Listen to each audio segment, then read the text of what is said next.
Assalamualaikum. Now we will start white cell disorders. Red cells, we are done with the red cell disorders. Now we will discuss white blood cell disorders. So disorders of white cells include deficiencies. दो तरह की ल्यूकोपीनियाज होंगे या leukocytosis होगा, कम होंगे या ज़्यादा होगा, ठीक है. एंड प्रोलिफरेशंस विच में बी रिएक्टिव और नियोप्लास्टिक. प्रोलिफरेशन मतलब ज़्यादा होना. वो दो तरह की न्यूट्रोफिल्स WBCs का जो नंबर है ना, वो दो कंडीशंस में ज़्यादा होता है. या तो उनका कोई ट्यूमर हो, न्यूप्लेजिया हो, एबनॉर्मल ग्रोथ चल रही हो, या रिएक्टिव जो है वो इंक्रीज हो सकता है.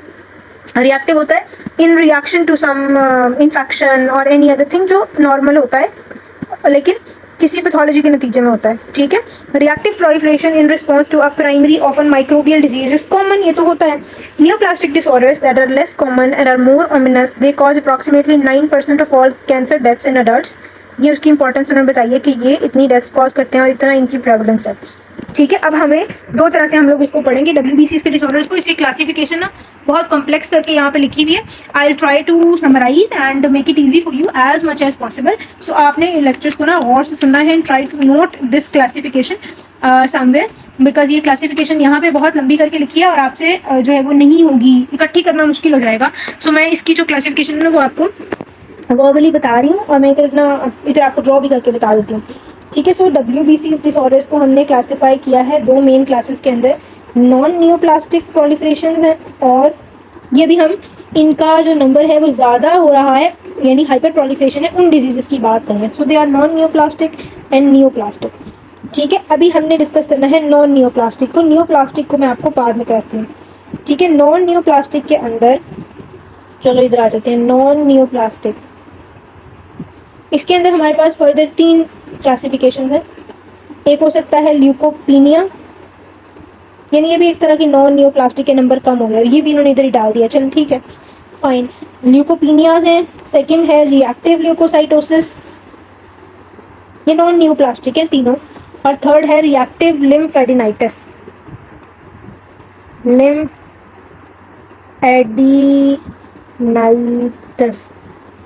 ठीक है. और ये है रिएक्टिव ल्यूकोसाइटोसिस,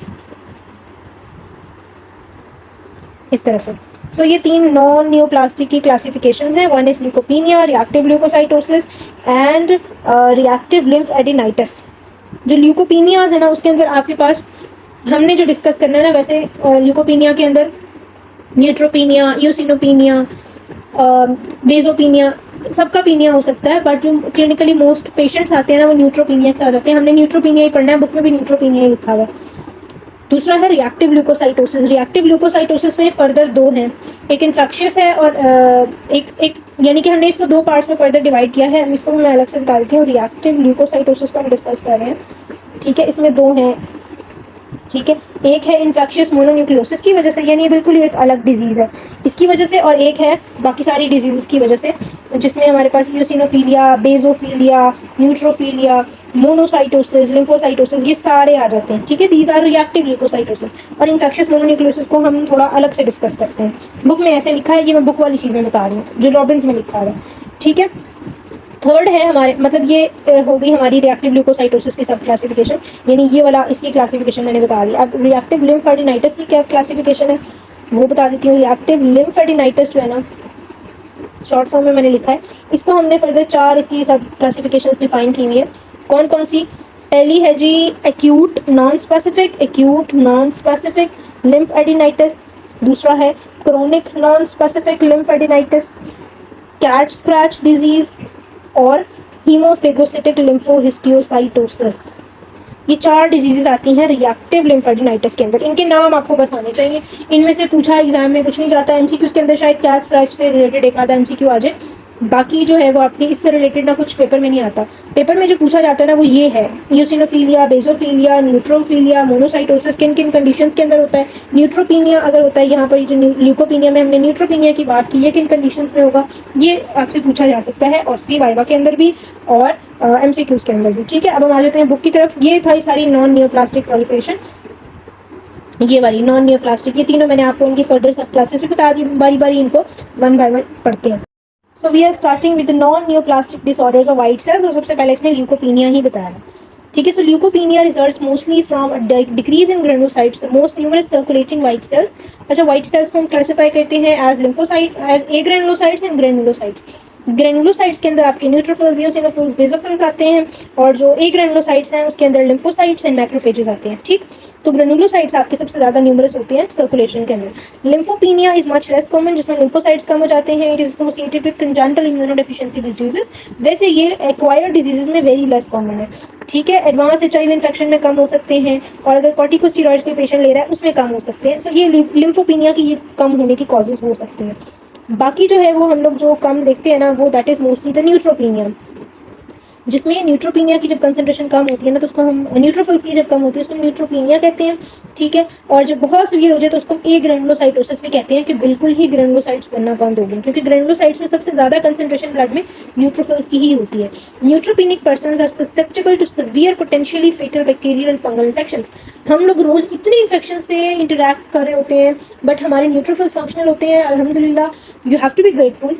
तो आपको कोई डिजीज़ नहीं होती. बहुत जो सीवियर डिजीजेज है ना वो होती हैं, जो बिल्कुल फाइट नहीं कर पाता आपका इम्यून सिस्टम. सो अल्लाह ताला ने बहुत इसको स्ट्रांग बनाया. तो वो लोग जिनका न्यूट्रोफिल्स नहीं है, they are very first line of defence. आपकी बॉडी में नॉर्मली भी होते हैं, सर्कुलेशन के अंदर फाइट करे होते हैं. तो जिन लोगों के अंदर वो नहीं होते, उनके अंदर फिर बहुत छोटे छोटे इन्फेक्शन भी बहुत ज़्यादा जो है वो फेटल साबित हो सकते हैं. The risk of infection rises sharply as the neutrophilic count falls below 500 cells. यानी उनके अंदर जैसे ही 500 सेल्स पर माइक्रोलीटर से काउंट फॉल करता है, बहुत सीवियर इन्फेक्शन होने लग जाते हैं. पैथोजेनेसिस क्या है? अब अगर वो कम है तो क्या क्या रीजन हो सकती है? उनकी प्रोडक्शन कम हो रही है आई तक, या दूसरी रीजन क्या है, उनकी डिस्ट्रक्शन ज़्यादा हो रही है. ऑब्वियसली जैसे हमने रेड सेल्स में पढ़ा था, तो प्रोडक्शन कम क्यों हो सकती है? उसकी रीज़न क्या है जी? सबसे इंपॉर्टेंट, मैरो हाइपोप्लेजिया, यानी बोन मैरो की डेवलपमेंट ही नहीं हुई सही से. वो उसकी डेवलपमेंट कम हुई है, या उसको कोई ऐसी डिजीज़ हुई है जिसकी वजह से, या कोई ऐसा एक्सपोजर है लाइक कैंसर, कीमोथेरेपी, रेडियोथेरेपी, उसमें भी बोन मैरो सुप्रेस हो जाती है. और एप्लास्टिक एनीमिया जैसे हमने पढ़ा, या extensive replacement of bone marrow by a tumour. Bone marrow में कोई ट्यूमर हो तो वो इतना ग्रो कर जाता है कि वो आपके बोन मैरो के सारे नॉर्मल फंक्शंस को खत्म कर देता है.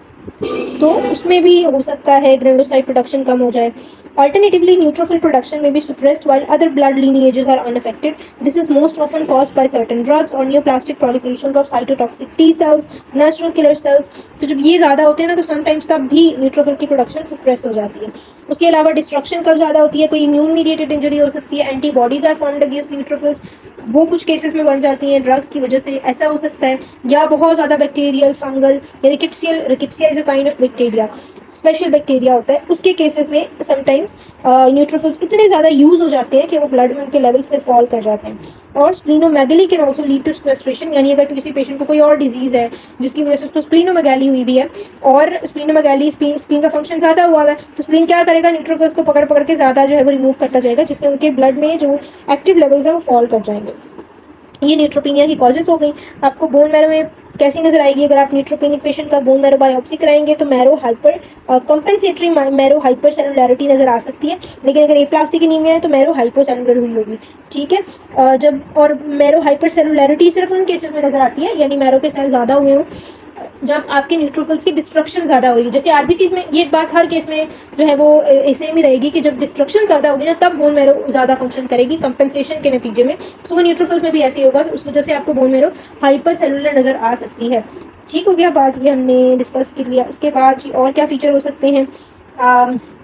बस इसकी मॉर्फोलॉजी में और कुछ करने की ज़रूरत नहीं है. फीचर्स क्या है जी? इन्फेक्शंस, अब जब भी आपके WBCs कम होंगे, पेशेंट रेपिटेटिव इन्फेक्शंस के साथ प्रेजेंट करता है. ठीक है. अल्सरेटिंग नेक्रोटाइजिंग लीजन्स हो सकती हैं, जिंजवा की, floor of mouth, buccal mucosa, pharynx और other sites within the oral cavity.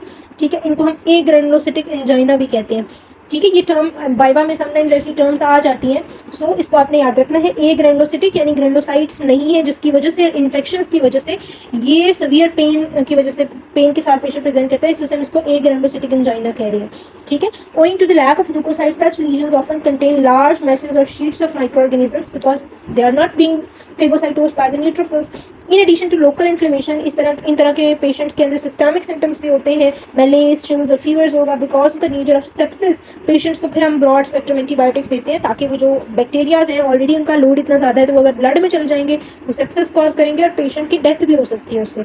सो हम फंगल और बैक्टीरियल एंटीबायोटिक्स देते हैं ताकि वो जो है वो कवर हो। बट उसके एंटीबायोटिक्स के फिर अपने साइड इफेक्ट्स हैं। Depending on the clinical context patient also may be treated with granulocyte colony stimulating factors.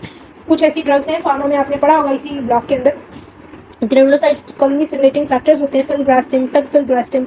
ये वाली ड्रग्स क्या करती हैं, ये आपकी बोन मैरो के अंदर इनकी प्रोडक्शन को इन्हांस करती हैं, ठीक है, और न्यूट्रोफिल काउंट को रिकवर करने की कोशिश करती हैं। हम इन पेशेंट्स को ये वाली ड्रग्स दे रहे होते हैं। सो ये आपका हो गया जी ल्यूकोपीनिया, यहाँ पे खत्म हो गया। अब हम स्टार्ट करेंगे रिएक्टिव ल्यूकोसाइटोसिस। रिएक्टिव ल्यूकोसाइटोसिस में दो हमने पढ़नी है, एक डिजीज पढ़नी है इन्फेक्शियस मोनोन्यूक्लियोसिस, और बाकी हर ल्यूकोसाइट के हिसाब से यूसिनोफिलिया किन डिजीजेस में हो रहा है, बेसोफिलिया किन डिजीजेस में हो रहा है, वो सारा कुछ पढ़ना है, ठीक है। सो रिएक्टिव ल्यूकोसाइटोसिस आपसे एग्जामिनर पूछ सकता है ये क्या होता है। इसकी स्लाइड भी पास पेपर्स में आई हुई है और इसका एग्जामिनर्स पूछते भी हैं। So it is an increase in the number of white sales is common in a variety of inflammatory states caused by microbial and non-microbial stimuli। उसके नतीजे में जो फिर WBC ज़्यादा होते हैं उसको हम रिएक्टिव ल्यूकोसाइटोसिस कहते हैं। This is relatively non specific और इसको हम वाइट सीरीज की बेस पे क्लासीफाई करते हैं, ठीक है। इन सम केसेस रिएक्टिव ल्यूकोसाइटोसिस में मिमिक ल्यूकीमिया। समटाइम्स ऐसा होता है कि आपका इन्फेक्शन ऐसा होता है जिसमें बहुत ज़्यादा न्यूट्रोफिल्स ब्लड में आ जाते हैं और ऐसा लगता है कि ये न्यूट्रोफिल्स का कोई ट्यूमर है, जैसे ब्लड ट्यूमर्स को ल्यूकीमिया कहते हैं ना, ऐसा लगता है ये ल्यूकीमिया है, but this is not leukemia, this is leukemoid reaction, it is a reactive leukocytosis. So हम इन दोनों को डिफ्रेंशिएट करते हैं, फिर हम उस ऐसे ब्लड का स्मेयर बनाते हैं, उसको एक ख़ास तरह के स्टेन से स्टेन करते हैं, उसकी स्कोरिंग करते हैं और फिर हम इसको डिफ्रेंशिएट करते हैं। ल्यूकीमियाज के अंदर भी हम ये डिस्कस करेंगे how we differentiate leukemia from leukemoid reaction. That is very important question with respect to the exam point of view. So they must be distinguished from true white cell malignancies. Infectious mononucleosis merit separate consideration। हम इसको सब separate क्यों रखते हैं, क्योंकि इसमें distinctive syndrome है जो कि सिर्फ लिम्फोसाइटोसिस कराता है, वरना जो है वो इसमें यूसिनोफिलिया बेसोफिलिया वगैरह नहीं होते, इसमें लिम्फोसाइटोसिस होता है। सो पहले हम इसको डिस्कस करेंगे इन्फेक्शियस मोनोन्यूक्लियोसिस क्या होता है। टेक्स्ट हम बाद में देखते हैं अगर इसमें कुछ पढ़ने वाला हो, वरना मैं आपको इसकी समरी बता देती हूँ तो फिर आपको समझ आ जाएगी। सो it is basically it is caused by a virus, it is a viral infection, ठीक है। एप्स्टीन बार वायरस होता है वो ये कॉज करता है and this virus belongs to the herpes family, ठीक है। और ये एक्यूट डिजीज होती है, सेल्फ लिमिटिंग होती है, कुछ ऐसे होती है, फिर ये खुद ठीक भी हो जाती है and it occurs in young adults and adolescents.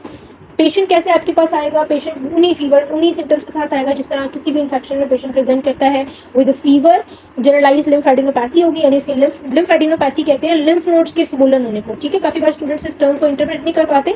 So lymphadenopathy is lymph nodes की स्वेलिंग, ठीक है। पेशेंट सॉर थ्रोट के साथ आएगा, लिम्फोसाइटोसिस के साथ आएगा, अगर आप उसका सीबीसी कराते हैं लिम्फोसाइटोसिस मिलेगा। कौन से lymphocytes, CD8 positive T lymphocytes, वो ज़्यादा हुए होंगे। ऑब्वियसली सीबीसी पर तो टाइप नहीं पता चलेगी, but when we do marking CD markers होते हैं टी सेल्स के पर्टिकुलर, तो वो कराएंगे तो आपको पता चल जाएगा। उसके अलावा पेशेंट्स रैश के साथ प्रेजेंट करेंगे और इसके अलावा साथ में हिपैटोस्प्लीनोमेगाली होगी। So, अगर आपको सिनेरियो आता है patient presents to you with fever, sore throat, generalised lymphadenopathy, ये तो बहुत कॉमन फीचर्स है ना, ये और भी 1000 डिजीजेस के अंदर होते हैं, but if along with these symptoms, ये इन्फेक्शन के सिम्टम्स हैं, a patient present to you with lymphocytosis, क्योंकि इस तरह के इन्फेक्शंस में जिसमें फीवर, सॉर थ्रोट और जनरलाइज्ड लिम्फेडिनोपैथी हो, आपका पेशेंट नॉर्मली न्यूट्रोफिलिया के साथ आता है। एक्यूट इन्फेक्शन हो तो हमेशा डॉक्टर का जो माइंड है वो टुवर्ड्स न्यूट्रोफिलिया जाता है और वो बैक्टीरियल इन्फेक्शंस को सोचता है। बट जब आपके पास पेशेंट आया और उसको लिम्फोसाइटोसिस है, तो lymphocytosis you need to know ये वायरल इन्फेक्शंस में होती है या क्रोनिक, बहुत बैक्टीरियल इन्फेक्शन अगर क्रोनिक है ना तो फिर लिम्फोसाइटोसिस मिलेगी। सो लिम्फोसाइटोसिस आपको डिफरेंशिएट पता होनी चाहिए कि अगर पेशेंट को लिम्फोसाइटोसिस है तो क्या क्या डिजीज जेन में आनी चाहिए। सो यू शुड आपको जेन में आनी चाहिए वायरल इन्फेक्शन आना चाहिए और क्रोनिक बैक्टीरियल इन्फेक्शन। और वायरल इन्फेक्शंस के अंदर भी अगर ये वाले सिम्टम्स है, जनरलाइज्ड लिम्फेडिनोपैथी है, रैश है और साथ में हिपैटोस्प्लीनोमेगाली है, सो आप इसको डायग्नोज करेंगे as Epstein Barr virus infection which is infectious mononucleosis. Fine, it is an infection but इसमें WBC काउंट इतना बढ़ जाता है, it mimic leukaemia some kind of, ठीक है। और यही फीचर्स पेशेंट प्रेजेंट करता है इन्हीं सेम फीचर्स के साथ एक और डिजीज में which is another viral infection, cytomegalovirus, ठीक है। सो यही सेम प्रेजेंटेशन होगी, उसमें फिर हम डिफ्रेंशिएट करते हैं टेस्ट के हवाले से। कुछ टेस्ट हैं वो एप्स्टीन बार वायरस के लिए स्पेसिफिक है, वो मैं भी आपको बताती हूँ, तो वो नेगेटिव होते हैं साइटोमेगालोवायरस के अंदर। सो इस तरह से फिर हम डिफ्रेंशिएट करते हैं, ठीक। अच्छा, ट्रांसमिशन इसकी कैसे होती है? ये डायरेक्ट ओरल कॉन्टेक्ट से ट्रांसमिशन होती है, like kissing, saliva, sexual contact, breast milk, birth, giving birth, labour के दौरान, स्टूल्स के थ्रू, ट्रांसप्लेसेंटल, ये इसकी ट्रांसमिशन के मोड्स है। पैथोजेनेसिस इसकी क्या है जी? एप्स्टीन बार वायरस किसी के सलाइवा, इसकी मेजर ट्रांसमिशन सलाइवा के थ्रू है, जो मोस्ट कॉमनली नजर आती है। सलाइवा के थ्रू आपके माउथ में गया, ओरल कैविटी में गया, वहाँ से ये टॉन्सिल्स के अंदर चला जाता है। जब ये टॉन्सिलर एपिथेलियम को इन्वेड करता है ना, वहाँ पे होते हैं बी सेल्स, उनको इन्वेड करेगा। और ये जो बी सेल्स हैं, ये फिर आपके डिफरेंट स्टेजेस के अंदर जाते हैं। या तो ये बी सेल्स के अंदर जाके छुप जाएगा, लेटेंट हो जाएगा, ठीक है।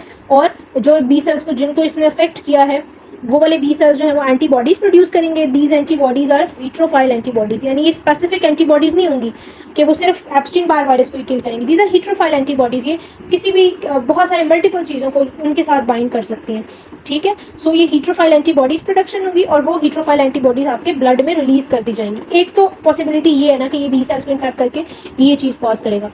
सेकेंड पॉसिबिलिटी ये है कि ये लेटेंट ना हो, बी सेल्स को इन्फेक्ट किया, बी सेल्स ने आपके CD8 पॉजिटिव सेल्स को उसकी एंटीजन प्रेजेंट की, CD4 positive T cells activate हुए, which are basically helper T cells. पहले हेल्पर एक्टिवेट होते हैं, फिर उन्होंने दोबारा बी सेल्स को एक्टिवेट किया, बी सेल्स ने फिर एंटीबॉडीज बनाई। अब ये जो एंटीबॉडीज हैं, these are not heterophile antibodies.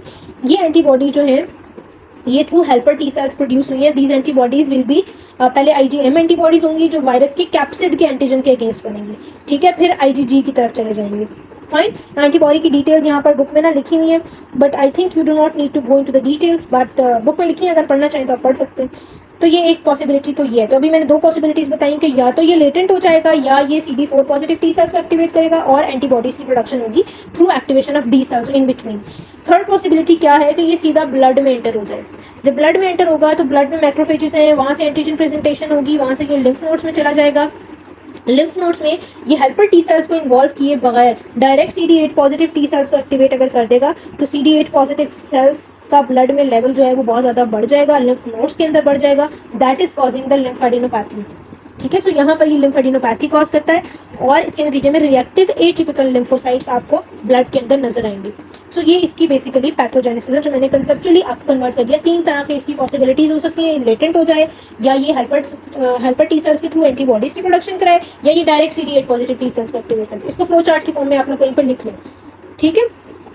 और ये जो पेशेंट्स हैं जो अब एक बार इन्फेक्ट हो गया तो क्या होगा, वो जो बी सेल्स जो है वो आपके पेशेंट जो है वो अपने वायरस को उन बी सेल्स के थ्रू अपने सलाइवा में शेड करता जाएगा, तो अब वो पर्सन भी आगे किसी ना किसी को वो अपने सलाइवा के थ्रू डिजीज ट्रांसमिट कर सकता है। इस तरह से इसका साइकिल जो पूरा कंप्लीट हो जाता है। डायग्नोज कैसे करना है इसको? एक तो आप CBC कराएंगे, शुरू हमेशा डायग्नोसिस CBC से होता है, ब्लड सेल डिसऑर्डर्स का। CBC कराएंगे, CBC कराएंगे तो आपको जो है वो WBCs का नंबर ज़्यादा मिलेगा, DLC देखेंगे, लिम्फोसाइट ज़्यादा मिलेंगे, साथ साथ प्लेटलेट्स थोड़े से कम मिलते हैं, ठीक। पेरिफेरल स्मीयर में मैंने बताया reactive atypical lymphocytes, normal lymphocytes नहीं, थोड़े से एटिपिकल होंगे, नॉर्मल से थोड़ा सा हट के होंगे, ठीक है। उसके अलावा एप्स्टीन बार वायरस का एक स्पेसिफिक टेस्ट होता है मोनोस्पॉट टेस्ट, इसका नाम याद रखना है। ऑस्पी में आपको ये नाम पूछा जा सकता है, वाइवा में पूछा जा सकता है, MCQ में पूछा जा सकता है, बहुत इंपॉर्टेंट है। मोनोस्पॉट टेस्ट है और ये मोनोस्पॉट टेस्ट हम कराते हैं। ये डिटेक्ट क्या करता है, ये वो जो हीट्रोफाइल एंटीबॉडीज बनी है ना, ये उन हीट्रोफाइल एंटीबॉडीज को डिटेक्ट करता है, ठीक है। और इसके अलावा हमारे पास Epstein Barr virus specific antibody test होता है, जो इसके अंदर इसकी स्पेसिफिक एंटीबॉडीज बनी है ना, वो जो मैंने आपको हेल्पर टी सेल वाला पाथवे बताया ना, उससे जो एंटीबॉडीज बनेंगी वो EBV स्पेसिफिक एंटीबॉडीज होंगी और वो भी हम चेक कर सकते हैं through EBV specific antibody test, और फिर वो हमें कंफर्म हो जाएगा डायग्नोसिस कि ये infectious mononucleosis. So that's all about infectious mononucleosis. अभी हमने रिएक्टिव ल्यूकोसाइटोसिस में से एक चीज़ डिस्कस की है, इन्फेक्शियस मोनोन्यूक्लियोसिस। बाकी जो है न्यूट्रोफिलिया, ईसिनोफिलिया, वो मैं आपको नेक्स्ट वीडियो में बताती हूँ। ठीक हो गया। तो उसके बाद आपसे जो पूछा जाता है ना, वो कुछ पूछा जाता है कि EBV से ना कुछ ट्यूमर्स डेवलप होते हैं बॉडी के अंदर ना। वैसे तो ये नॉन न्यूप्लास्टिक रीजन है, बट अगर इसको अनट्रीटेड छोड़ दिया जाए तो it can develop into tumours. तो वो कौन से ट्यूमर्स हो सकते हैं? सो यहाँ पे मेंशन्ड है, it can arise several types of B cell lymphomas, ठीक है। B सेल ट्यूमर्स इसके अंदर होते हैं। जब हम ट्यूमर्स पढ़ेंगे तभी आपको जो है वो मैं बताऊंगी। उसमें बेसिकली बर्किट्स लिम्फोमा होता है, लिम्फोहिस्टियोसाइटोसिस होता है, हीमोफेगोसिटिक लिम्फोहिस्टियोसाइटोसिस, ठीक है। सो वो हम तभी पढ़ेंगे। अभी के लिए जो चीज़ें इंपॉर्टेंट थी ना वो मैंने आपको बता दी हैं सारी की सारी। हम इसका डायग्नोसिस बेसिकली क्लिनिकल डायग्नोसिस नहीं करते, क्योंकि और बहुत सी ऐसी डिजीज़ हैं जिसके अंदर रैश और लिम्फेडिनोपैथी और हेपेटोस्प्लेनोमेगाली के साथ पेशेंट प्रेजेंट करता है। सो जो इसका डायग्नोसिस कंफर्म डायग्नोसिस है वो मोनोस्पॉट टेस्ट पे होता है, वो आपका जो है वो स्मीयर पे होता है, जहाँ पर आपको एटिपिकल लिम्फोसाइट्स नजर आते हैं। ठीक है, सो अगर आपसे इसकी मॉर्फोलॉजी पूछी जाए ना तो आपने स्मीयर की फाइंडिंग्स बतानी है। ठीक है, और आपने बताना है लिम्फेडिनोपैथी, क्योंकि लिम्फोसाइट ज़्यादा हो रही है तो लिम्फ नोड्स के अंदर भी उनके नंबर, पर्टिकुलरली टी सेल्स के नंबर बहुत ज़्यादा होंगे। और समटाइम्स लिम्फ नोड्स के अंदर इस डिजीज़ के अंदर रीड स्टर्नबर्ग सेल्स नजर आते हैं, which are very specific for Hodgkin's lymphoma. वो हॉजकिंस लिम्फोमा में होते हैं, बट इसके अंदर समटाइम नजर आ सकते हैं, तो आपको एक फॉल्स पिक्चर मिल सकती है हॉजकिंस लिम्फोमा की। So you have to rule out Hodgkin's lymphoma as well. ठीक है, सो ये बेसिकली इससे बहुत ज़्यादा क्वेश्चंस नहीं पूछे जाता, एमसीक्यू पैटर्न है, तो फिर आपसे एमसीक्यूज में इससे जो रिलेटेड सवाल पूछे जा सकते थे ना वो मैंने बता दिए। ठीक हो गया, सो आपने अब इसको अगर खुद पढ़ना चाहते हैं तो पढ़ लीजिएगा, ये इसकी स्लाइड है। ठीक है, ये एटिपिकल लिम्फोसाइट्स हैं। ये सारी जो लिम्फोसाइट्स आपको नजर आ रहे हैं, these are kind of atypical lymphocytes. Picture में देखें ना तो दीज आर नॉट नॉर्मल जो आपके लिम्फोसाइट्स हैं, इसके अंदर ये ब्लू लाइंस नजर आ रही हैं, ये भी नॉर्मल नहीं है। ठीक है, और इनकी शेप भी बहुत अजीब सी है। न्यूक्लियस के अंदर भी आपको जो है वो डॉट्स ये पेल कलर के नजर आ रहे हैं। So these are not typical. और ये देखें यहाँ पर आपको इसके कुछ न्यूक्लियर रेमनेंट्स भी शायद नजर आ रहे हैं। So these are atypical lymphocytes. ये स्लाइड आपको आ सकती है ऑस्पी के अंदर। सो आपको इसके स्लाइड में आपसे डायग्नोसिस पूछा जाएगा ये कौन से सेल्स नजर आ रहे हैं, कौन सी डिजीज़ में ये सेल्स नजर आते हैं, उस डिजीज़ में क्या सिनेरियो भी साथ आपको दिया होगा, उसमें जो हमने क्लिनिकल फीचर्स पढ़े हैं वो सारे बताए होंगे, और फिर वो आपसे कहेंगे आप इसका डायग्नोसिस कैसे कंफर्म करते हैं, और आपसे कॉम्प्लिकेशंस पूछ सकते हैं। So it is a pre neoplastic lesion, you can say it can develop into B cell lymphoma, जो हम आगे पढ़ेंगे, जब आएगा तो मैं आपको साथ बता दूंगी, तो वो भी आपने नोट कर लेने हैं। सो ये रिलेटेड सवाल हैं जो ऑस्पी में इससे रिलेटेड पूछे जा सकते हैं।